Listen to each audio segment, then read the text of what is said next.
Ndagusuhuje ukunze gukurikirana ibiganiro bya Numa Media, ni wa mwanya tukugezaho ikiganiro kigaruka ku bintu biba biranga siporo ya hano mu Rwanda, aho ducukumbura tukakugera amakipe yawe ukunda, tukagaruka ku bintu byinshi cyane biba biyavugwamo. Ubu ngubu rero Numa Media yaguteguriye, yakuzaniye abakinnyi batanu ekipe ya APR FC igiye gusezera bidatinze, dore ko bagaragaje umusaruro muke cyane, abandi bakaba baragaragaje imyitwarire itari myiza habe na gatoya. Ubu ngubu rero Numa Media ikaba igiye kugaruka ku bakinnyi bane bagiye gusezerwa na ekipe ya APR FC kandi bari bayimazemo igihe kinini cyane. Kurikira Numa Media, icyo usabwa nta kindi ni ugukanda subscribe, ubundi ukarushaho gukurikirana ibiganiro byacu umunsi kundi uko bwije n'uko buke, tucyaprodinga ikiganiro ukageza mu ba mbere bamaze kukireba. Kurikira Numa Media, naho ngende Inuma Imasi numenera umunyamakuru wanyu. Kurikira Numa Media.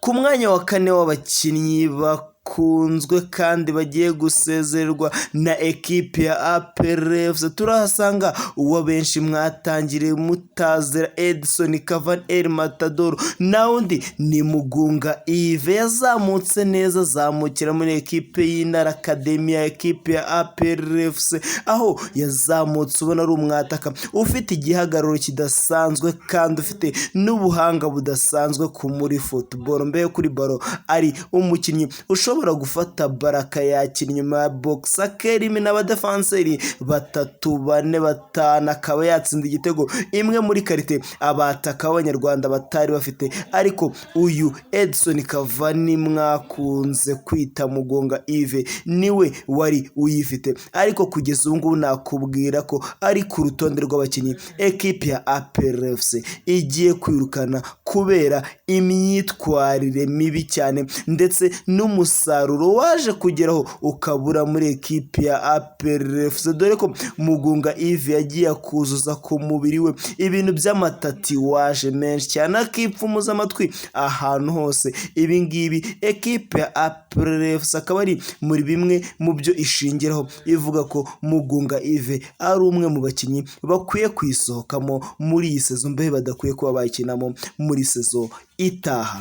Ku mwanya wa gatatu w'abakinnyi ekipe ya APR FC igiye gusezerera turahasanga umukinnyi na undi ni umwe muri generasiyo z'abana bazamutse ubona bazabyarira akamara igihugu cy'u Rwanda, yabaye kapiteni wa under 17 y'Amavubi na 19. uwo na undi ni Nsanzimfura Kedi, ekipe ya APR FC yari yamukuye muri ekipe ya Kiyovu Sport ariyo yakuriyemo, ababyeyi be bakunda kandi nawe ayikunda, ariko kubera amafaranga ekipe ya APR FC yaje kumuhereza mu mwaka wa 2020 yaje kuza kwemera atera umugongo urukundo rw'ababyeyi we, nawe aravuga ati acyo umutima ushatse amataguranywa itabi, kandi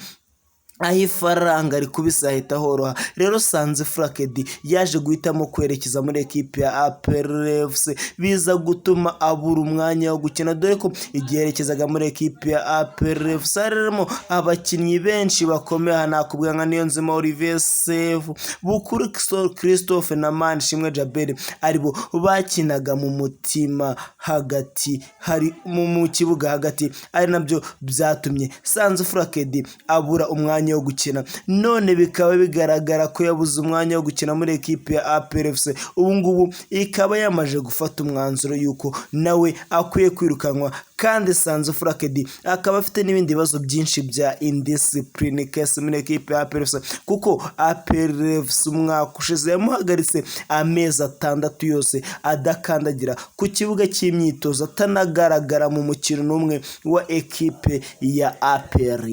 FC. Ku mwanya wa kabiri w'abakinnyi bagiye kwirukanwa muri ekipe ya APR FC naho turasanga umukinnyi wabiciye bigacika muri ekipe ya Kiyovu Sport, ni umwe mu bakinnyi bacaga kuri 7 beza u Rwanda rwari rufite muri iyo myaka, dore ko ari umwe mu bakinnyi bari bafite umuvuduko udasanzwe kandi ku rwego rwo hejuru. Uwo na wundi ni Nizeyimana Djuma, umukinnyi wazamukiye muri ekipi ya Kiyovu Sport, akaba ari umwe mu bakinnyi beza u Rwanda rwari rufite, dore ko ari umwe mu bakinnyi baheruka gutsinda ibitego 3 mu mukino umwe, bakanatsinda ibitego 10 kuzamura muri sezo imwe ari abanyarwanda. Aha dore ko yaje kubikora muri sezo ya 2018-2019 ubwo ikipe ya APR FC yazaga kubura igikombe na kimwe, ariko aho ngaho ikipe ya Kiyovu Sport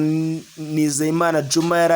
yari yaje kuza kwitwara neza, aho yaje kugera kuri finali y'igikombe cy'amahoro, kandi ubona ko Nizeyimana Djuma ari umwe mu bakinnyi barimo barakora ibintu bidasanzwe. Rero nawe yari yasinye muri ekipe ya APR FC sezo ya 2019-2020, asinye imyaka 2 zamugeza na 21. Aha yaje kuza kongera amasezerano azamugeza no 23, ariko ekipe ya APR FC yamaze gufata umwanzuro ko itazakomezanya nawe. Ariko we si ikibazo cya indiscipline case, ahubwo ni ikibazo cyo kubura umwanya wo gukina. Muri make mu kuva yagera muri ekipe ya APR FC imyaka inayimazemo, amaje gukina imikino itageze kuri 20, bariyemo n'iya gishuti. Ku mwanya wa mbere w'abakinnyi bagiye kwirukanwa na APR FC na wundi turahasanga umwe mu bakinnyi b'ibihangange, yakiniye ekipe nationale imikino myinshi,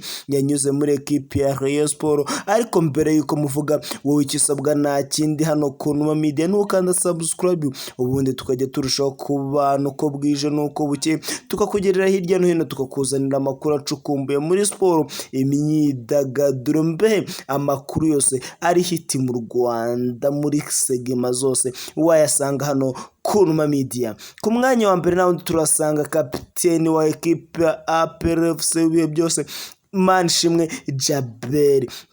niwe mukinnyi w'umunyarwanda mu bari gukina ubu ngubu waciye agahigo ko gutwara ibikombe 5 bya shampiyona byikurikirana, dore ko 2018, 2019 atwaye igikombe ari kumwe na ekipe ya Rayon Sport, na 20 ari kumwe na ekipe ya APR, 2021 na APR nanone, 2022 kumwe na APR, 2023 abisubiramo ari kumwe na ekipe ya APR FC. Manishimwe Djabel kandi nakubwira ko ikindi kintu yihariyeho kidasanzwe arusha abandi bakina abanyarwanda bose, niwe mukinnyi w'umunyarwanda wasinyiye ekipe ikamuha amafaranga menshi, dore ko kugira ngo asinyire ekipe ya APR FC yongerera amasezerano gusa bamuhaye $45 z'amafaranga y'u Rwanda, nawe akayisinyira imyaka 4. Nakubwira ko Manishimwe Djabel ari umwe mu bakinnyi bandi ekipe ya APR FC igiye kwirukana kubera nawe